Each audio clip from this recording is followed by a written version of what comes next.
नमस्कार दोस्तों, मेरा नाम प्रदीप है। आज मैं एक नई कहानी लेके आया हूँ।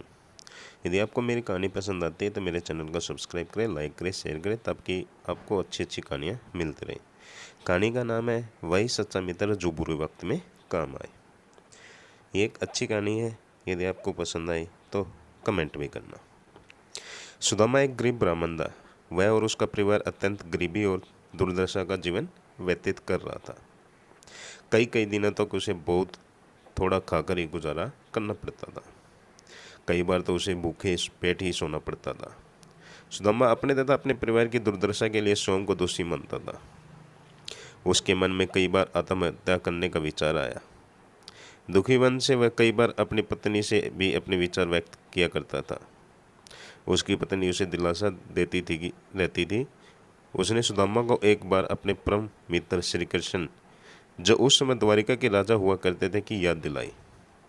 बचपन में सुदामा तथा श्री कृष्ण एक साथ रहते थे तथा सांदीपन मुनि के आश्रम में दोनों एक साथ शिक्षा ग्रहण की थी। सुदामा की पत्नी ने सुदामा को उनके पास जाने का आग्रह किया। कहा, श्री कृष्ण बहुत दयावान है, इसलिए वे हमारी सहायता अवश्य करेंगे। सुदामा ने संकोच भरे स्वर में कहा, श्री कृष्ण एक पराक्रमी राजा है और मैं एक गरीब ब्राह्मण हूँ। मैं कैसे उनके पास जाकर सहायता मांग सकता हूँ। उसकी पत्नी ने तुरंत उत्तर दिया, तो क्या हुआ, मित्रता में किसी प्रकार का भेदभाव नहीं होता। आप उनसे अवश्य सहायता मांगे। मुझसे बच्चों की भूख प्यास नहीं देखी जाती। अंततः सुदामा श्री कृष्ण के पास जाने को राजी हो गया।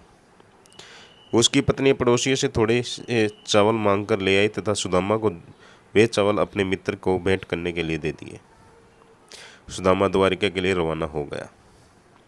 महल के द्वार पर पहुंचने पर वहां के पहरेदार ने सुदामा को महल के अंदर जाने से रोक दिया। सुदामा ने कहा वह वहां के राजा श्री कृष्ण का बचपन का मित्र है तथा वह उनके दर्शन किए बिना वहां से नहीं जाएगा। श्री कृष्ण के कानों तक यह बात पहुंची। उन्होंने जैसे ही सुदामा का नाम सुना, उनकी खुशी का ठिकाना न रहा।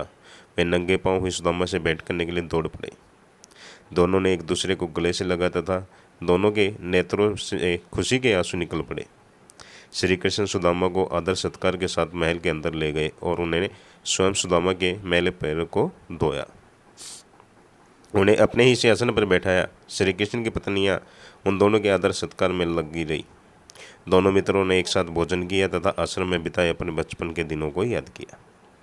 भोजन करते समय जब श्री कृष्ण ने सुदामा के लिए लाए गए अपने उपहार के बारे में पूछा तो सुदामा लज्जित हो गया तथा अपनी मैली सी पोटली में रखे चावलों को निकालने में संकोच करने लगा।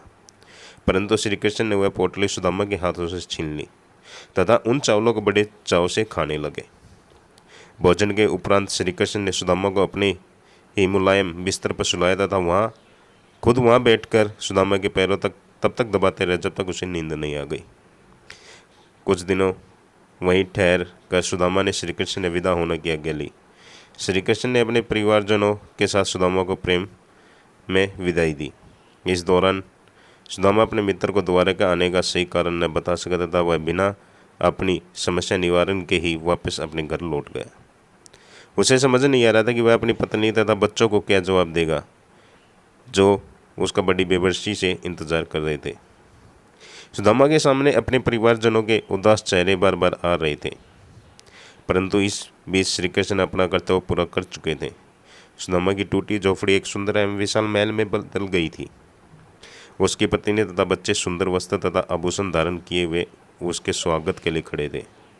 श्री कृष्ण की कृपा से ही वे धनवान बन गए थे।